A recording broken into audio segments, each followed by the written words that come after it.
Okay, so I'm gonna go ahead. And discuss Umar al-Tabari's predictive method. There we go. So this is a very useful predictive technique. It's actually a set of predictive techniques, but it's a method that uses probably 3 different ones put together, and I found it to be very, very useful and accurate. And so the Arabs in general use all these techniques individually, but it was Umar al-Tabari that actually proposed these in the first place, and everyone else just kind of copied him, is what it looks like. And so he talks about 3 things. He talks about the general condition of the native, the greater condition, and the lesser condition of the native. And this is based on circumambulations of the ascendant, profections of the natal chart, and solar revolutions or solar returns of the native each year. So profections, if you don't know, is a thing Vidius Valens talked about. It probably was before him, but he used it heavily, and that was his favorite thing. His method, so the Hellenistic profections are like the older style, which is you move the ascendant by 1 sign forward in the zodiac every year, and houses and planets would get activated this way. But the Arabs saw that as more of a continuous profection, where the ascendant would be continuously moved through that whole sign over the course of the year. So it would go 30 degrees for the whole year. Makes sense. And then, that continuous moving point, or the terminal point, would then aspect planets and conjoin planets, and it would activate things. There's also monthly profections of both of these, and they're basically just the same thing on a smaller time frame, where it's 30 degrees for 1 month. And there's also daily and even hourly, but I don't really use those. I'm not sure if they really work. Solar returns or solar revolutions are a chart cast when the sun returns to its natal position, or sometimes actually you can have multiple where you cast it for when the sun is in the square or opposition of, but it depends on the solar return. It depends on the scenario, actually. However, you got to remember, solar returns or solar revolutions are not radical, and they depend on the nativity for context. So anything you look at in the solar return actually depends on the nativity. So it's like you kind of take it on its own, but you can't relocate a solar return, because you can't relocate the nativity. The native is born where they're born. You can't change that. And so this is kind of a result of 20th century nonsensical astrology, where they think they know things, but they don't. So the other thing is, there's also no way to actually know the exact ascendant based on the degree of the sun alone, especially in the Middle Ages. So the way they would do it is they would take the ascendant of the nativity for the first solar return, and they would move it 90 ascensions forward in the zodiac. And then every year they would do the same thing, 90 degrees forward, 90 degrees forward. So when at any given age, you get their approximate chart by moving the sun to that location. Of course, we have computers that do this now, but this is how it's done, and this is that's how the computer calculates it, actually. Anyways, the general condition of the native is where he distributes or circumambulates the natal ascendant. And this is basically Dorotheus' method. If you read Dorotheus, this is precisely what he's talking about. You can also direct planets, but in this case, we're just going to direct the ascendant. And he directs through the bounds by ascensions. And the aspects that the ascendant makes as it is directed also play a role. So each degree of ascensions is allotted to 1 year of the native's life.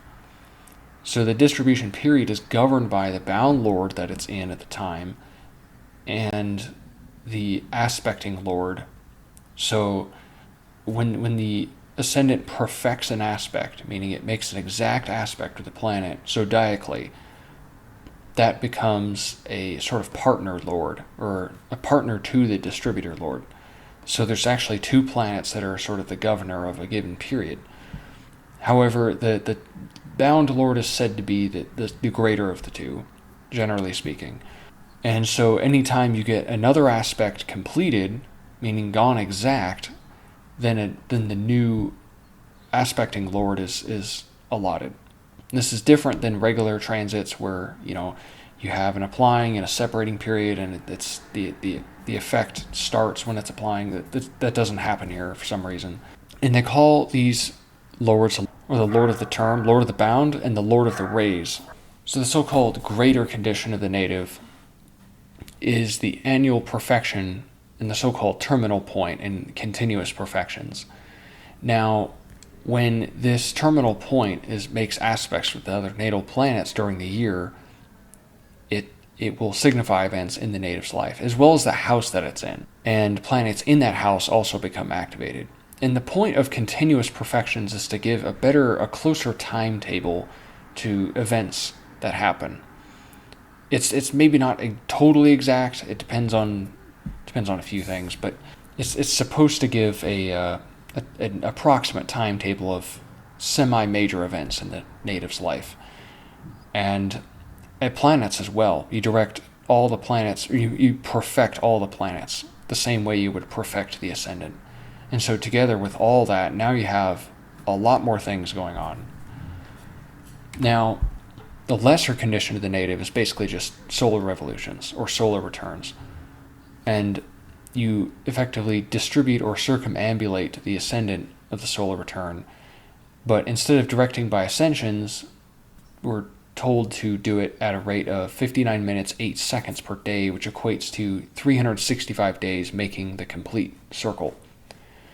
So this is like day-to-day events in the native's life. During the year, you look at the solar return and you direct the Ascendant through it. You can also direct the planets, but the most important is the Ascendant, as with perfections. And aspects to and from the perfected Lord of the Year tend to matter the most, as well as the distributor Lord that I mentioned earlier. And in practice, the perfected matter... Okay, so the perfected Lord of the Year of any given year matters for events that take place for the native. So whatever happens to that planet, even just by transit, is going to impact the native, like more so than usual. And that goes for the solar return and the natal charts. So if the planet is in good condition or bad condition in the solar return, we'll get to that. But when it's activated in either of those charts by perfection in the natal chart or distribution in the solar return, it will bring up those themes of the year, or during the year, in the year, and themes brought up in the solar return. And so, like I said, you can use more than just the Ascendant when you're perfecting the Ascendant. And when those other planets, obviously aspect each other or get distributed to houses, it will signify events in the native's life.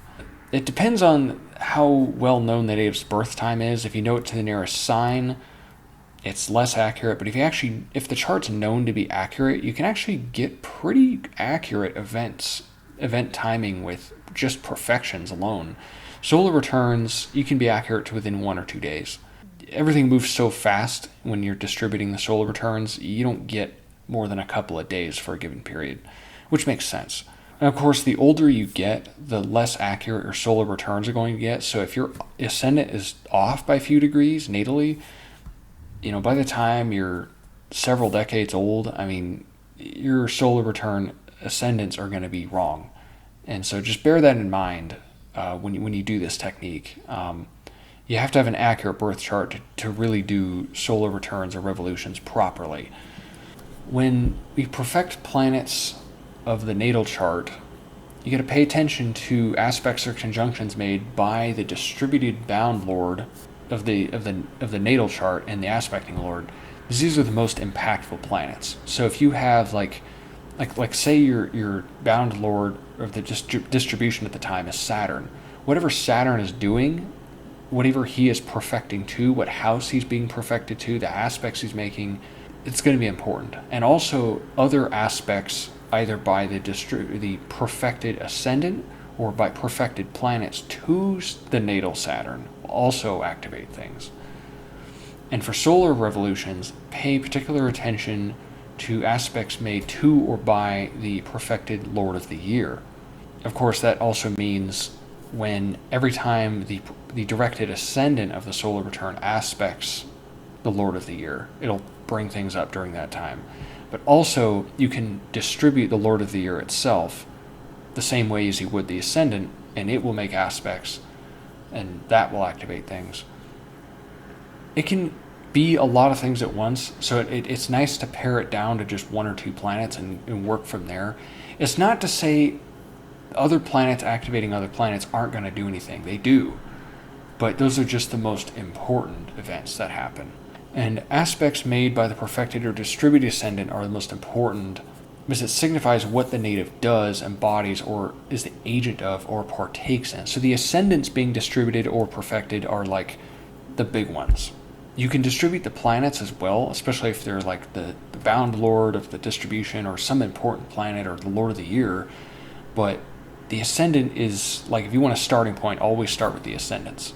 Now, the distribution of the natal ascendant shows generally what the native is doing at the time and the activities they're going to partake in. So it's like a period of life. Now, these distributions take years.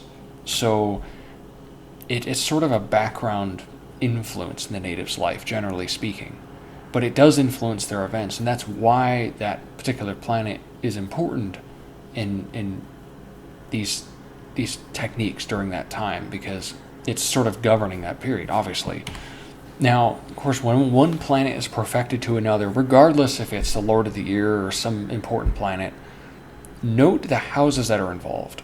So if you have the Lord of the 10th, aspecting the Lord of the 2nd, that, or being directed to the Lord of the 2nd, you're going to see a connection between 2nd house matters and 10th house matters.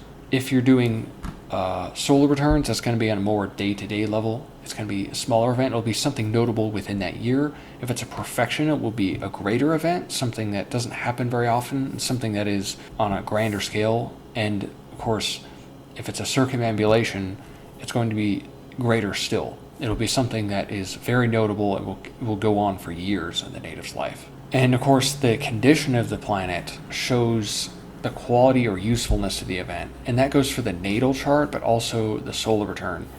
And so the angularity, if it's an angular house, the planet's going to be more potent, good or bad. But if it's cadent, the planet will be less potent or less effective, which can be good or bad, depending if it's a malefic or not. But it's not uncommon to have, obviously, to have multiple perfections occurring at the same time or in quick succession. And so that's how you can get this kind of stacking of events in your life where, like, you can have, 2 or 3 different things, major events happening in your life at once. And that's, not everyone has that happen, but a lot of people do. And you'll notice when you start looking at perfections, you'll start to notice these patterns. So in a solar return, generally speaking, to see how good the year is going to be or how bad it is, you look at as a litmus test, you look at the Lord of the Ascendant and the perfected Lord of the Year. If they are both in good condition, it's going to be a good year. And conversely, if they're bad. Now, it depends a lot. Like I said, this chart depends on the nativity. So if that Lord of the Year is in bad condition in the nativity, but good in the solar return, the year will be middling or just barely avoiding total disaster. It won't be bad, but it's definitely not going to be as good as you might think it would be, but because of that planet being bad in the nativity. But if it's good in both charts, it'll be a great year. If it's bad in the nativity and bad in the solar return, a very bad year for the native. They will, whatever problems they have related to that planet and related to those areas of life, it will get brought up that year and it will be bad. But if it's good in the nativity and bad in the solar return, it will be sort of mediocre. It won't be a complete disaster, but it's just going to be just kind of bad, mildly bad. And of course, like I said earlier, pay attention to the transits that the perfected planet makes to the nativity. So if it's transiting through, the 11th house, pay attention to that. Pay attention to the planets that it aspects. Pay attention to the condition it's in. Is it combust? Is it retrograde? Is it oriental? Is it occidental? These things matter. And notice how I haven't mentioned transits until now, for the most part. Maybe a little bit. But transits, it should not be the primary method you look at when you look at a native's condition and what's going to happen to them. It's not that it doesn't matter, it does, but it's like third or fourth on the list, not the first thing on the list. And so the way I tend to use this is I use Tabari's method, but I sort of tweak it a little bit. And I've had good results actually by using monthly profections, either the Hellenistic style or the continuous ones. But it gives you a rough timeline of what to expect throughout the year. So when the monthly profection reaches, the 4th house or the 10th house, you're going to have matters related to family at that time. You're going to have something related to your job at that time. But it's not as conclusive as the distribution. So it's sort of like if solar return distributions are third on the list, this would be fourth. So you can look at it, but you already have plenty of things to look at, so it's better not to confuse yourself. And I closely examine the bound lord and aspecting lord of the distributed natal ascendant, or basically primary directions. When looking at, I do look closely at bound lord and aspecting lord of the distributed ascendant when looking at the continuous perfections. And I also said the Fardar lord can be used. The Arabs liked using Fardars, and the current Fardar lord was considered to be important. I think it sort of mixes too many planets in, but according to their methods, you can use that, and it's acceptable. It's inconclusive to me as to whether or not it's effective. It seems to sort of matter, but again, you can get confused very fast if you have too many planets involved. And I closely examined the natal perfected lord of the year when looking at solar return, particularly the solar return, and directing its ascendant. So it's sort of on the smaller time frames I look at the lord of the year when pertaining to the solar returns. The solar return goes for the year. The lord of the year is not the only important planet. This is something that people get wrong about the solar return, that, you only need to be looking at the lord of the year. That's like, actually, the planet that signifies the year the most is probably either the victor of the chart or the lord of the ascendant, in my experience. But the lord of the year is still important. So it's I've had major events in a year take place by during a distribution of that chart that relates planets that aren't even the lord of the year and have nothing to do with it. The lord of the year matters, but it's not everything. And it can be confusing, but it's just kind of the way it is. That's what I've noticed. You can rectify a chart based on perfections. I don't know if I'll talk about that. That's a little off topic. But when it comes to solar returns, you can technically cast more than one depending on the solar return. So if the ascendant of your solar return is a movable sign, or cardinal sign as they call it, you can cast a solar return for each quarter of that year. So you have a total of 4 returns in that, or revolutions rather, in that year. The return can only happen at once, but the revolution can happen many times. As many times as you want, actually, but there's only, a few charts that matter. But if the ascendant was a common or mutable sign, you cast the return for the, other half of the year. So after 6 months after the birthday, you would cast again for the sun in the opposite degree. And, if the ascendant was a fixed sign, only the solar return itself will stand for the whole year, and it doesn't make sense to recast it. I mean, you can cast monthly, but those charts are not going to have the impact that the solar return chart itself will. And again, the less data you have clouding your judgment, the better. So it's better to just stick with the solar return. You can experiment with casting more returns. If you find that it works for part of the year, but not really all of the year, look at the ascendant. And if it's one that requires you to cast more charts, do so. They use this technique on mundane solar returns, not natal ones. But I've never seen anyone say that you can't. And I don't know. I've seen it kind of work. Even if you have a good program, it is kind of a pain in the ass. You have to cast a bunch of charts and then cast distributions of those charts, and it gets a little out of hand. But if you're looking for more nuance in reading solar returns, you can do this. Now, I'm going to try to give an example of this. So I just picked some dude's chart. I picked Max Verstappen, the Formula One driver. And I have no idea if this chart's even accurate, but it doesn't matter. We're just going to show you what to do here. So this is Janus 6, I think. And you can do this with freeware actually, but if you go in here, you go to distributions, so you can select degree for a year, 1 degree, and you're distributing the ascendant. You calculate, scroll down, and it will show you the distributor lord, the bound lord, and the partner, or the aspecting lord. And so right now, at the time of this video, his distributor lord just changed over to Mercury, and it shows Capricorn because it just changed into the sign of Capricorn. And the aspecting lord is still Mercury, as it started earlier. So Mercury is an important planet for him at this time. Those houses in his chart are going to be activated. So, of course, in his chart's the 7th. I literally haven't even looked at this chart before, but 7th and the 10th house. So, whatever that means. He's probably going to have something related to his racing career. Now, for profections, there's different ways to do this. So right now, I went in here and just went to buy wheel and then hit animate outer chart and selected profections. And it brought this up, and I'm just using my location. It doesn't really matter for this because it's slow enough method, it doesn't matter. But down here, you can select either the Hellenistic method, and you can have different time frames here. Like if you do, the 1 per year, it will perfect his ascendant to that sign for the whole year, and then the next year and the next year. You can also do monthly, and then you can do whole sign houses or quadrant houses. Not many programs let you do this. You can actually direct to the quadrant house cusps themselves if you wanted to. I don't do that personally, but that is kind of a cool feature.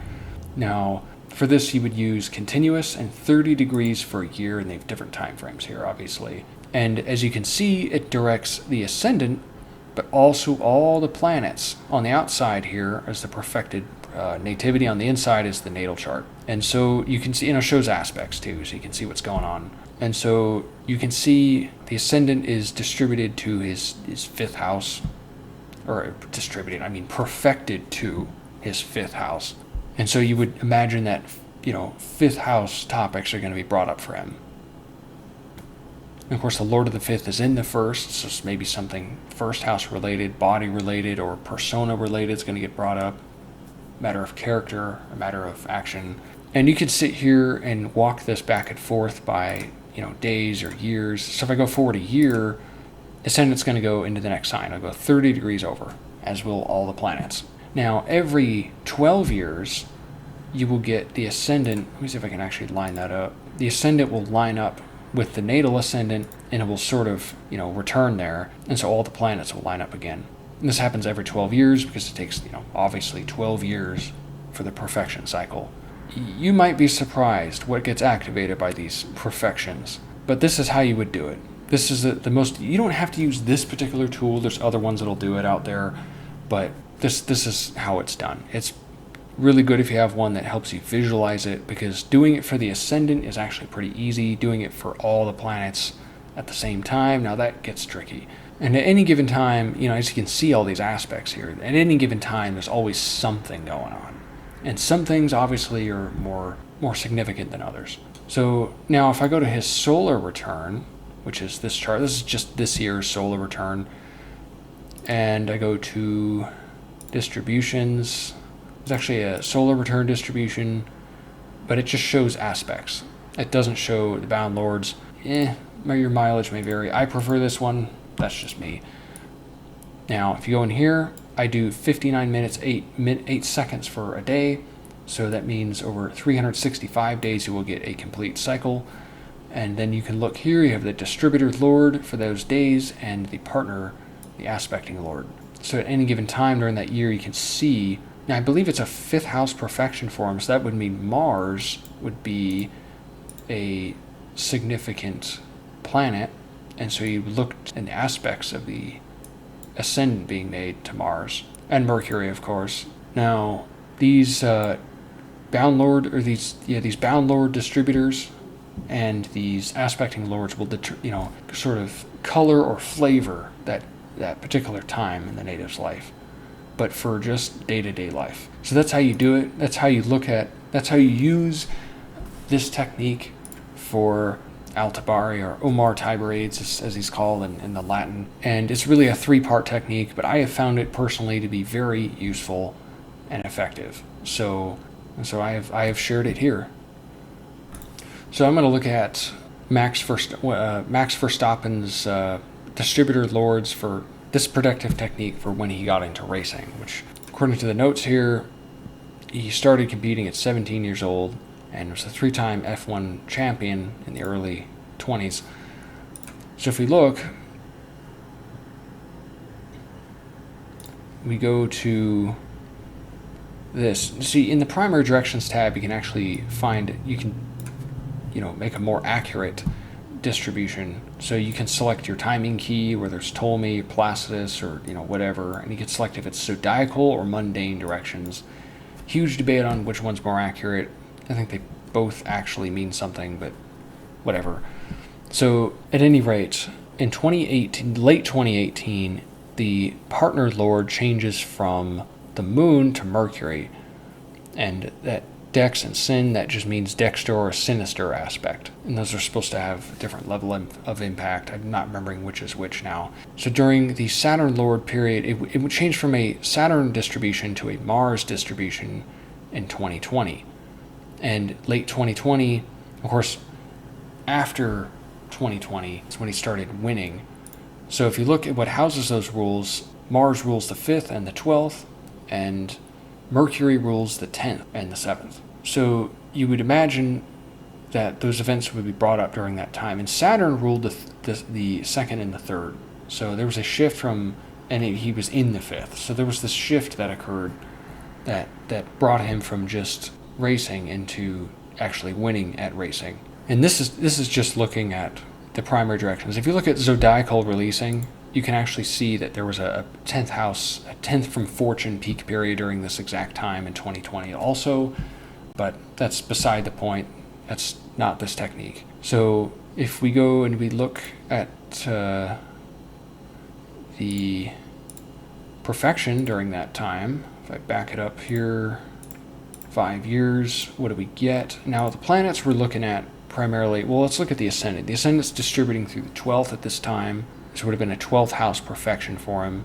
And so the perfected lord would be Mars, and the now new distributed lord would be, actually the distributed lord hadn't changed until December, but whatever. So Mars is an important planet, and Mercury is an important planet. And if we look at what happened,